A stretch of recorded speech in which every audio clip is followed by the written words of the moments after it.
Welcome to Sharmila sweet home. எல்லோரும் எப்படி இருக்கீங்க? நான் ரொம்ப சூப்பராக இருக்கேங்க. மார்கழி மாதம் காலை பொழுது எப்படி இருக்குது பார்த்தீங்களா? இன்றைக்கி நம்ம ஒரு சின்ன மார்னிங் ரொட்டீன் தான் நான் பார்க்க போகிறோம். ஸோ காலையில் எழுந்தாச்சு, மார்கழி பனியை அனுபவிச்சாச்சு. டைம் பார்த்தீங்கன்னா 5:15. அப்படியே நம்ம கிச்சனை சுற்றி பார்த்தோம்னா தலைகிரகிரன்னு வந்துடுச்சுங்க. காலையிலேயே கிச்சன் வந்து அவ்வளோ மோசமாக இருந்துச்சு. எப்போவுமே நைட் நான் க்ளீன் பண்ணிடுவேன், ஆனால் கொஞ்சம் முடியாததுனால நான் அப்படியே விட்டுட்டேன். பாத்திரங்களும் அடுக்காமல் அப்படியே இருக்குது. ஸோ நம்ம இதெல்லாம் சட்டுன்னு க்ளீன் பண்ணி முடிச்சுட்டு மார்னிங் ரொட்டீன் ஸ்டார்ட் பண்ணிடலாம். முதல்ல கோலத்துலேருந்து ஆரம்பிக்கணும். மார்கழி மாதம் இல்லையா?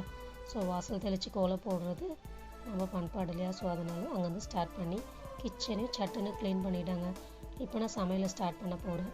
எனக்கு இந்த மாதிரி கிச்சன் இருந்துச்சுன்னா தான் அன்றைக்கி சமையல் ஸ்டார்ட் பண்ண தோணும், பிடிக்கும் கூட. என்ன மாதிரி நீங்களும் கிச்சன் இந்த மாதிரி க்ளீனாக இருந்தால் சமைக்க பிடிக்கும் அப்படின்னா எனக்கு கமெண்ட் பண்ணுங்கள். ஒரு க்ளீனாக இருக்கிற இடத்துல என்றைக்குமே மகாலட்சுமி வாசம் பண்ணுவான்னு சொல்லுவாங்க. ஸோ எப்போவுமே நம்ம சமைக்கிற இடம்ன்றது தாங்க ரொம்ப மெயின். அதனால் அது எப்போவுமே க்ளீனாக வச்சுக்கோங்க. ஓகே காய்ஸ், உங்களுக்கும் இதே மாதிரி கிச்சனை வச்சுக்கணுன்னா அப்புறம் ஷேர் பண்ணுங்கள். தேங்க்ஸ் ஃபார் வாட்சிங். Meet you soon.